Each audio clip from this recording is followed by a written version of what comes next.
ku e ndjen më tepër mungesën e figurës së babait?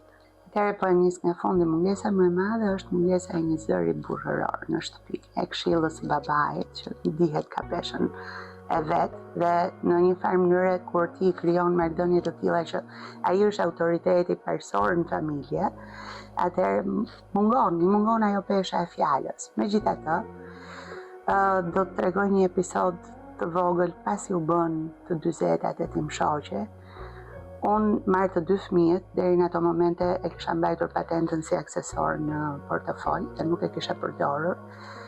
Dija ta ngisja makinën, marrë të 2 fëmijët në makinë dhe i them sot do shkojmë për trek.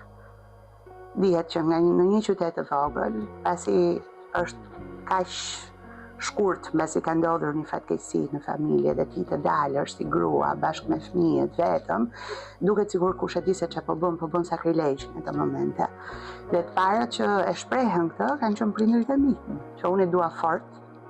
Sepse çfarë mendonin ata, çfarë prisnin? Sepse prisnin që unë të paktën një vit deri një vit pas vdekjes tim shoqe do rrija mbyllur brenda. Nuk duhet të kjo ishte mendësia që duhet rrija veshur me të zeza komplet, nuk duhet isha ajo gruaja që jeton me fëmijët e vet. Në fundit jeton, asgjë më shumë.